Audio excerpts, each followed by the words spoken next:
Tout à fait, Vincent. Je suis dans les intérieurs du palais épiscopal d'Évreux. Bâti en 1499, il a été classé monument historique en 1907. Alors, un palais épiscopal, qu'est-ce que c'est? C'est tout simplement le logis de l'évêque. C'était construit juste à côté de la cathédrale pour permettre un accès rapide aux deux. Et je retrouve Serge pour en savoir un peu plus. Bonjour Serge. Bonjour Louisa. Alors, ce bâtiment est sublime. Qu'est-ce qu'on peut y voir?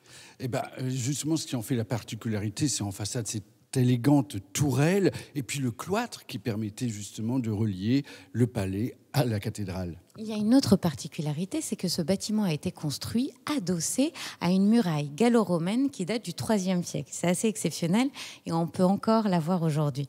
Alors, le palais épiscopal abrite le musée de la ville. Qu'est-ce qu'on peut voir dans ce musée? Alors, c'est très varié. On va avoir aussi bien des œuvres de l'artiste Pierre Soulages, donc peintre contemporain, que le retable de Juniette du XVIe siècle. Et nous avons aussi, juste derrière nous, le trésor de la collection qui est la châsse de Saint-Orens et qui date du XIIIe siècle. Une châsse, qu'est-ce que c'est? C'est en quelque sorte une boîte dans laquelle on mettait justement les ossements du saint évangélisateur de la contrée. C'est ce qu'on appelle un reliquaire. Le reliquaire était placé au centre d'une église pour attirer les croyants. Alors Saint-Orens était le saint évangélisateur d'Évreux. Donc il est très important pour la ville d'Évreux. Voilà, il est très important. Et puis donc on va sur cette châsse, la particularité, c'est comme une cathédrale miniature, mais on va le représenter. Ça va être un petit peu comme une bande dessinée. On va voir tous les épisodes de sa vie, de sa naissance, à son arrivée à Évreux, où il va se battre contre un lion, un buffle, un ours. Il va convertir et baptiser les habitants d'Évreux par centaines. Il va faire des miracles. Et c'est représenté comme on peut parcourir comme ça. Ça commence sur les toits justement de la châsse de Saint-Orens et on peut voir tous les épisodes comme ça. Et c'est intéressant parce qu'il est complètement magnifié. Merci beaucoup Serge. Il faut savoir que cet objet est extrêmement rare. Pourquoi? Parce qu'à la Révolution française, on a fondu ces chasses pour récupérer l'or. Il n'y en a que 2 comme ça qui ont été préservés de cette époque. Je vous invite à venir découvrir la châsse, à venir découvrir les collections du musée qui est ouvert toute l'année et gratuitement. Tout à fait, Vincent. Je suis dans le cœur de la cathédrale Notre-Dame d'Évreux, un monument sublime dont les origines remontent au Xe siècle.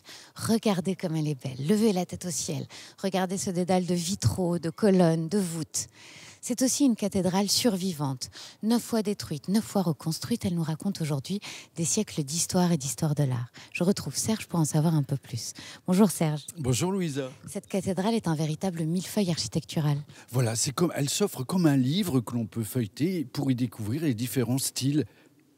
Ici, on est dans la partie 15e siècle. On retrouve des parties romanes, des parties gothiques. Oui, absolument. Bon, ce qui marque principalement la cathédrale, c'est le style gothique, rayonnant dans la nef et puis flamboyant sur ce portail nord qui est comme une dentelle de pierre. Alors, petite astuce pour reconnaître les 2 gothiques, le rayonnant, c'est un garçon timide. Il n'en fait pas trop, il est très simple, il est sobre, il rougit un peu quand on le regarde de trop et c'est ce qui fait sa grâce. Le gothique flamboyant, pour le coup, il veut nous en mettre plein les yeux. Il est tapageur, il se tortille de toutes parts, il y a énormément de détails. Donc voilà, la prochaine fois que vous verrez ces 2 styles, vous saurez les reconnaître. Ce qui est aussi particulier ici, ce sont les vitraux. Oui, tout à fait. On est ici dans le cœur, ce qu'on appelle la vitrerie royale du XIVe siècle, dans laquelle on va voir un jaune. C'est le jaune d'Évreux, justement. C'est cette couleur que vont mettre au point les maîtres verriers locaux en ajoutant au jaune des sels d'argent qui vont lui permettre d'aller directement, on va pouvoir peindre sur le verre et l'envoyer directement en cuisson. Et ce jaune va être utilisé, bien sûr, pour les manteaux, les ceintures et les chevelures et donner justement cet éclairage tout à fait particulier. Alors c'est vrai qu'avec le passage de la lumière, ce jaune un peu pétant donne une atmosphère très solaire, très divine ici dans cette cathédrale. Dites-moi pourquoi vous l'aimez cette cathédrale? Parce qu'elle a été à chaque fois, c'est sa résilience, à chaque fois les habitants l'ont reconstruite et c'est ça qui est remarquable. Eh bien merci beaucoup Serge.